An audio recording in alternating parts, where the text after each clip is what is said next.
Welcome back everyone. This is part 2 of my Andy versus Blue Sun video. To summarize what happened in the past video, basically he wasn't able to get off a good start because I kept emergency shutting down his curtain wall. And even though I don't actually have a proper rig set up, there are no icebreakers on the board, but I managed to get quite a few resources out, a couple of hardware, and most importantly, I'm 4 agenda points away from victory. So now it's my turn.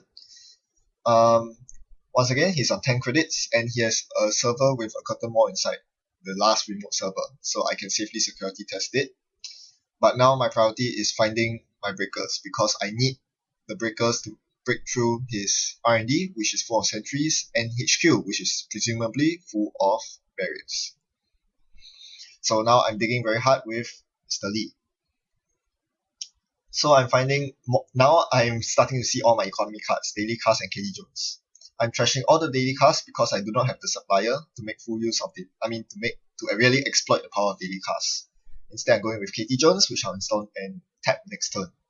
KD Jones is very important against the Blue Sun matchup because you need the credits to make the power run through the central servers and to defend yourself against seesaws or mid-seasons, which the latter of which is running. So my first Mr. Lee on the next turn nets me what I really want to see, the Corroder. But first, get KD Jones out, tap KD Jones, and with 1 click left, I security test his server. For the 3rd time this game, he has exactly 13 credits, which is not enough to rest the curtain wall in that server to prevent me from getting a free security test. So I'm still making a lot of money, even though I've only just put out my KD Jones. Remember, now it's 3 credits every time I'm getting a security test run because of Desperado. So far, what's the ice on his servers? If you have forgotten, on Archives is a Wall of Thorns. I have no idea what's on that remote server that I just security tested here. I really wish to find out because that's probably his scoring remote. On HQ, let's find out what the ice is. Sure enough, it's a Taurus, the one ice I'm very scared of. So, of course, I break it with Fairy, but now this means that I've expended 2 of my 3 Fairies. And there are Tauruses on both HQ and R&D, which is a very scary prospect for me. I cannot reliably get through those servers without sacrificing all my hardware, which is something I'm not willing to do. I access 2 cards with HQ interface. And I find the Project Atlas. Once again, I cannot stress how huge that is. Denying him the opportunity to over-advance an Atlas means that I'm delaying that mid-season's Scotch all that longer, which is very important. For now, he doesn't have any big ice that is rest on the board, so he cannot make the big credit swing that's required to mid-season Scotch me, thankfully. However, I only have 3 cards in hand. This is when I felt most vulnerable. Although I do have 3 compromised employees at this point, so him raising that Taurus actually gave me 3 credits, and I have 3 more credits to use should he fire off a mid-season's trace. Alright, so he installs 2 cards and gains a credit. The card on HQ I can more or less safely assume is a Taurus. I'm not sure why he bounced it back to his hand, because Taurus is actually one of the best ice you can ask for to prevent me from getting through your server. I'm very afraid of Taurus.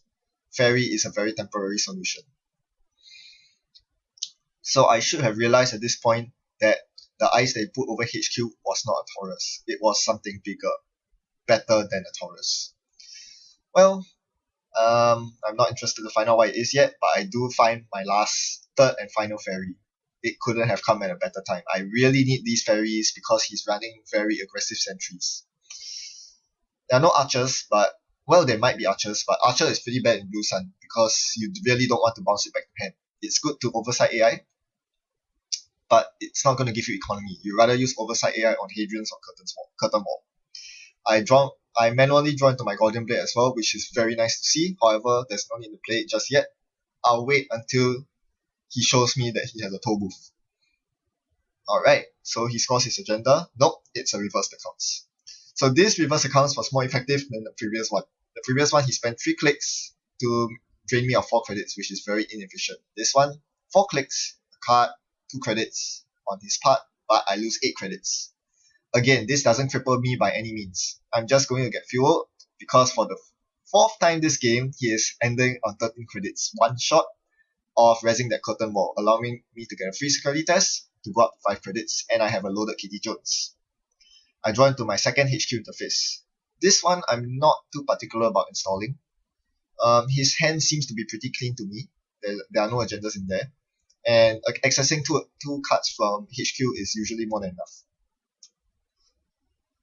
I'd rather save the credits for a rainy day to avoid getting mid-season down, because I've been giving him quite a lot of time right now. He could easily have drawn his mid-seasons and is just waiting for me to bait an agenda. Except that now I realize it, I'm on match point. So unless I steal a hostile takeover, his mid-seasons is dead. He has to score agendas. He has to start pumping stuff out through a remote. And I've already seen most of his influence. So he replaced the Caduceus with something else. Obviously, it's not another Caduceus, because that makes no economic sense for him, and it's only going to fuel my compromised employees that much more. Yep. Alright, so once again, I'm not very concerned over their remote. I can let his remotes go so long as he does not advance them, because he only has one copy of Atlas in his deck left at most. If he scores it, so be it. It's not going to fetch him a mid-seasons or anything important. What I am worried about is his central servers, which may or may not contain Tauruses.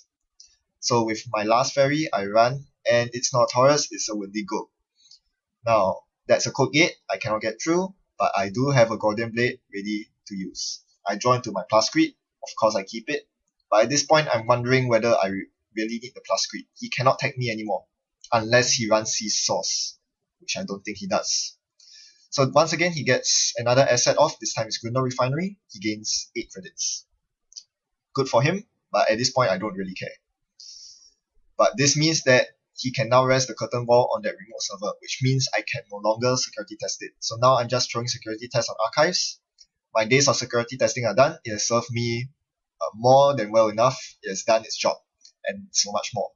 So I'm just going to leave it as it is and begin rampaging through his HQ with my newly installed Gordian Blade. This is when my rig is assembled, and I'm actually breaking through his server for a not too expensive cost. I see the Root, Taurus, and Scorched Earth. No agendas, so his hand is indeed pretty clean. That cost me half my credits, so I need to load up with Katie Jones. This is why Katie Jones is very important. You start getting to the point where the corp is not going to rest any more ice, and your security testing is going to be nullified.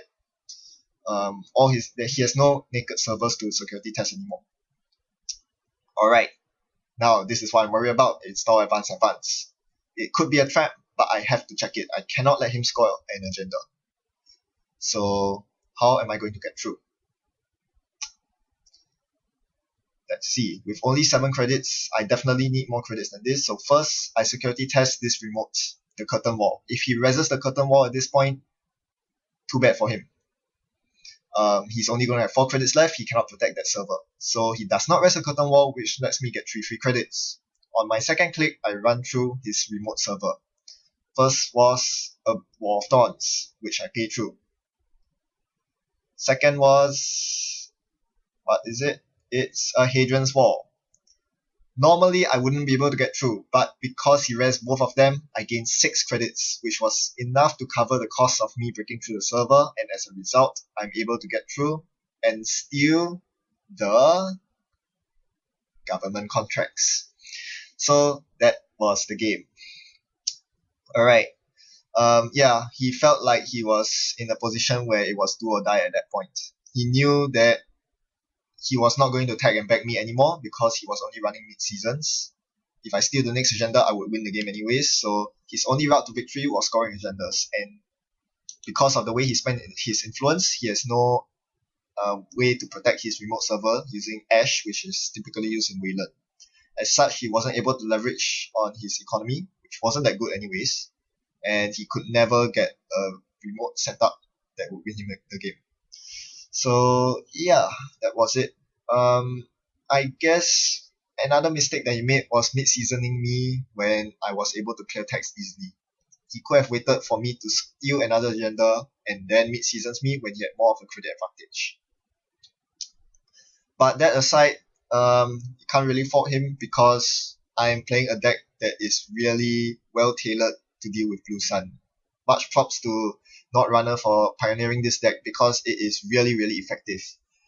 Inside jobs get you into servers that you otherwise wouldn't be able to get into, particularly HQ, which opens up your emergency shutdown, which is the single tool that counters oversight AI.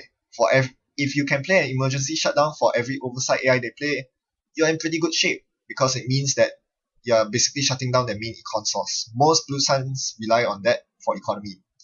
If you cripple that, they have very little in the way of economy because they might run hedge funds and restructures, but they are running much more expensive ICE than your typical Wayland. As such, they will deplete credits very quickly, and that is a problem for them.